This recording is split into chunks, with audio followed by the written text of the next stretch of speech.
খাদিজা আয়েশা কেমন লাগছে ঘোড়ায় চড়ে? ইন্ডিয়া ঘুরে লাইছো মানে আমরা বাংলাদেশি। আসসালামু আলাইকুম, welcome back to my another new vlog. আজকে হচ্ছে সিলেট ট্যুরের দ্বিতীয় দিন। প্রথম দিনের টায়ার্ডনেস কিন্তু এখনো সবার কাটেনি, বাট আমরা সবাই রওনা হয়ে গিয়েছি সাদা পাথরের উদ্দেশ্যে। শহর থেকে আমার কাছে বেশ মোটামুটি দূরেই মনে হয়েছে। বাস দৃশ্য দেখতে দেখতে কবে আমরা চলে এলাম সাদা পাথরে। এত রোদ ছিল তো ভাবলাম বেবি আনাসের জন্য একটা চশমা কিনে দিই, বাট সে কিন্তু মোটেও রাখেনি, জাস্ট কিছুক্ষণ রেখে ফেলে দিচ্ছিল। সাদা পাথরে গিয়ে আপনি যদি ভিজতে চান তাহলে এখান থেকে আপনি টুকিটাকি কাপড়ের শপিং করে নিতে পারেন। আর যদি সাথে করে এক্সট্রা কাপড় নিয়েই আসেন তাহলে শুধু শুধু শপিং করার কোনোই প্রয়োজন নেই। সামনে একটু আমরা হাঁটলাম, হেঁটে দেখলাম এখানে আশেপাশে চারদিকে খাবারের অনেক হোটেল ছিল। একটু সামনে আগাতেই দেখলাম নিচের দিকে একদম একটা বোট ঘাট দেখা যাচ্ছিল। সো আমরা একটু নিচে নামলাম, পাশেই দেখতে পাচ্ছিলাম অনেকগুলো স্টল ছিল। এটা হচ্ছে টিকিট কাউন্টার, এখান থেকে টিকিট কাটতে হবে বোটের জন্য। সাদা পাথরে যেতে হলে আপনাকে প্রথমে নৌকা ভ্রমণ করতে হবে। অতিরিক্ত রোদ এড়াতে আপনি চাইলে এখান থেকে ছাতাও কিন্তু ভাড়া নিতে পারবেন। এখানকার বোট ভাড়ার সিস্টেম হচ্ছে 8 জন মানুষ নির্ধারিত হচ্ছে একটা বোটের জন্য, আর বোট ভাড়া হচ্ছে 800 টাকা। আমাদের সাথে যেহেতু বাচ্চারাও ছিল তো আমরা কিছু এক্সট্রা পেমেন্ট করে ইনক্লুডিং একটা বোট আমরা ভাড়া নিয়ে নিয়েছিলাম। 1-2 মিনিট হাঁটলেই আপনি আপনার বোট পেয়ে যাবেন। যে বোটটা আপনার জন্য নির্দিষ্ট করা হয়েছে সেটা আপনাকে দেখানো হবে। তো আমরা আমাদের বোট পেয়ে গেলাম আর সবাই চলে যাচ্ছি বোটে। এই বোট জার্নি করে আপনার 10 মিনিটের মতো লাগবে সাদা পাথরে পৌঁছাতে। এই 10 মিনিট আপনার কিভাবে শেষ হয়ে যাবে প্রাকৃতিক দৃশ্যগুলো দেখতে দেখতে আপনি টেরই পাবেন না। কিছু কিছু বিষয় থাকে আপনি মোবাইলের স্ক্রিনে দেখে কখনোই উপলব্ধি করতে পারবেন না যতক্ষণ না পর্যন্ত নিজ চোখে না দেখছেন। নদীর তীরে কখনো গরু দেখা যাচ্ছিল, কখনো ঘোড়া দেখা যাচ্ছিল, আর বাচ্চারা পানির মধ্যে হাত ডুবিয়ে এনজয় করছিল। এমন করতে করতে আমরা তীরে এসে পৌঁছালাম। বোট থেকে নামতেই দেখি স্ট্রিট ফুডের একটা স্টল। সো এখান থেকে 20 টাকার বড়ের আচার নিয়ে নিলাম। এটা খেতে খেতে আমরা হাঁটতে শুরু করলাম। হাঁটতে হাঁটতে দেখছিলাম এখানে অনেকগুলো স্ট্রিট ফুডের স্টল আছে, অর্থাৎ টুরিস্টরা চাইলে এখান থেকে বিভিন্ন খাবার পারচেস করে নিতে পারবে। এই শীতের দিনেও সেখানে কিন্তু ছিল মরুভূমির গরম। সো আমরা ঝটপট গোলা খেয়ে নিলাম। গোলা খেয়ে আমরা আবারও হাঁটতে শুরু করলাম। দেখলাম এখানে অনেকগুলো ঘোড়া সাজানো। সো এখানের ক্রাইটেরিয়াটা হচ্ছে কি আপনার ঘোড়ায় চড়ে সাদা পাথর পর্যন্ত যেতে হবে, না হয় আপনি হেঁটেও যেতে পারবেন, কোনো সমস্যা নেই। যেহেতু অনেক বেশি গরম পড়ছিল সো অনেকেই কিন্তু দেখছিলাম এখানে ঘোড়ায় চড়ে যাচ্ছিল। আর ঘোড়ায় চড়ে আপনার যেতে 100 টাকা, আসতে 100 টাকা। সো যাওয়া আসা করতে আপনার 200 টাকা লাগবে। মজার বিষয় কি এখানকার ঘোড়াগুলোর এক একটার খুব সুন্দর সুন্দর নাম ছিল, আমার বেশ ভালো লাগছিল। কিছুক্ষণের মধ্যে আমরা সাদা পাথরে পৌঁছে গেলাম। পৌঁছে প্রথমে যে কাজটা আমরা করেছি সেটা হচ্ছে একটা লকার নিয়েছি। লকারের দাম ছিল 50 টাকা। লকারের মধ্যে আপনি আপনার যাবতীয় ইম্পর্টেন্ট জিনিসগুলো যেগুলো পানিতে ভিজলে কোনো প্রবলেম হবে, যেমন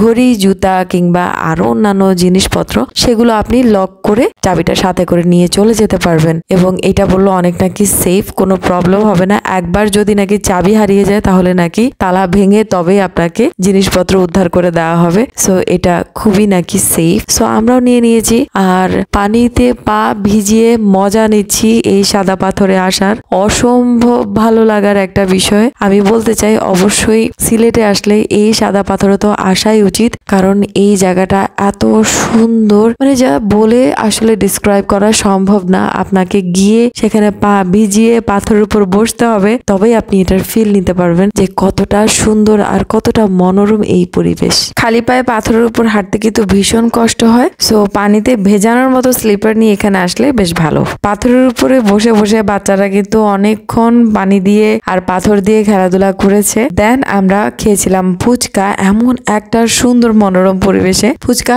1 প্লেট ছিল 50 টাকা করে। ফুচকা খাওয়ার পর আমরা দেখলাম সেখানে আইসক্রিমও বিক্রি হচ্ছে, যেহেতু ওয়েদারটা অনেক বেশি গরম ছিল। সো আমরা এখানে আইসক্রিম খেয়ে নিলাম। আইসক্রিমের প্রাইস ছিল পার পিস 20 টাকা করে। এইবার হচ্ছে আমাদের যাওয়ার পালা। যাওয়ার আগে খাদিজার বাবা তার মেয়েদের জন্য পাথর কুড়িয়ে নিচ্ছিল। এটা খুব জটিল একটা কাজ, এতগুলো পাথর থেকে পছন্দ মতো পাথর বাছাই করা। সো এই কাজ কমপ্লিট করে আমরা চলে গেলাম আমাদের লকারের ওখানে। লকার থেকে আমাদের যাবতীয় সকল জিনিসপত্র বের করে আবারও আমরা চলে গেলাম ঘোড়ার কাছে এবং ঘোড়ায় চড়ে রওনা হয়ে আবারও বোটের কাছে এসে গেলাম। সবার আগে আমরা বোটে চলে এসেছিলাম। সো সেই ফাঁকে আমরা এখানে তরমুজ আর আনারস খাচ্ছিলাম। সবকিছু এখানে 20 টাকা করে ছিল। খেয়ে আমরা রওনা হয়ে গেলাম বোটে চড়ে আবারও একদম মেইন বোট ঘাটের উদ্দেশ্যে। পৌঁছে আমরা আগে দুপুরে লাঞ্চ সেরে নিয়েছি। এখানে অনেক ভাতের হোটেল ছিল, সো আপনারাও কিন্তু সময় নষ্ট না করে আগে যেখানে খাবারের হোটেল পাবেন খেয়ে সময় বাঁচাবেন। যেহেতু এত দূরে ঘুরতে এসেছেন, সময় নষ্ট করা যাবে না। খাবার খেয়ে আমরা জাফলং এর উদ্দেশ্যে রওনা হয়ে গেলাম। জাফলং এ আমরা পৌঁছে গাড়ি পার্ক করে অনেকটুকু হেঁটেছি। যেহেতু এটা পাহাড়ি অঞ্চল, সো গাড়ি আপনাকে অনেকটুকু আগে রেখে একটু হেঁটে আসতে হবে। সামনে একটু পৌঁছেই দেখি এখানে বিশাল একটা মেলাও চলছিল। তবে আমাদের হাতে একদমই সময় ছিল না মেলা ঘোরার, তো বাহির থেকে জাস্ট দেখে আমরা সামনে হাঁটা শুরু করলাম। পানির কাছে পৌঁছাতে আমাদের মোটামুটি 10 থেকে 15 মিনিট সময় লেগে গেল। বাকি রাস্তার আশেপাশে রকমারি সব স্ট্রিট ফুডে একদমই সুন্দর করে সাজানো গোছানো ছিল। খাওয়া দাওয়ার কিন্তু এখানে কোনো কমতি নেই। হাঁটতে হাঁটতে যত ইচ্ছে তত স্ট্রিট ফুডের আনন্দ আপনারা নিতে পারেন। ফাইনালি আমরা পৌঁছে গেলাম আমাদের ডেস্টিনেশনে। এখানে এসে বেশ ভালোই লাগছে আমার কাছে। মেইনলি এই যে পাহাড়গুলো দেখতে পাচ্ছেন, এগুলো কিন্তু বাংলাদেশের না, এগুলো যে ইন্ডিয়ার। একদমই বাংলাদেশ আর ইন্ডিয়ার সীমানায় আমরা দাঁড়িয়ে আছি। এই বড় করে নোটিশ বোর্ডে কিন্তু আপনারা দেখতে পাচ্ছেন লিখা আছে বাংলাদেশ ভারত সীমান্তবর্তী একটা এলাকা। আমরা চাইলে কিন্তু এই যে নীল কালারের যে পাথরগুলো সেগুলো অতিক্রম করতে পারবো না। খুব সুন্দর করে দুটো লাইন টেনে দিয়েছে, একটা হচ্ছে বাংলাদেশের আরেকটা হচ্ছে ইন্ডিয়ার। এখানে কিন্তু 24 ঘন্টা নিরাপত্তা বাহিনীরা দায়িত্বে নিয়োজিত থাকেন। আমরা এমন একটু সময়ে এসেছি, এখন কিন্তু যে জাফলং এর ঝর্ণা, সেই ঝর্ণাটা আমরা দেখতে যেতে পারিনি বিকজ এটা শুকিয়ে গিয়েছে। সো আশপাশটাই আমরা জাস্ট দেখছিলাম। কম্পারেটিভলি আমার কাছে জাফলং থেকে সাদা পাথরটা একটু বেশি ভালো লেগেছে সত্যি কথা বলতে। বাকি এটা ভালো লাগছিল যে ইন্ডিয়া বর্ডারে একদমই সামনে দাঁড়িয়ে আছি এবং ওপাশ থেকে বিভিন্ন ইন্ডিয়ান পর্যটকরা হাঁটা চলা করছিল।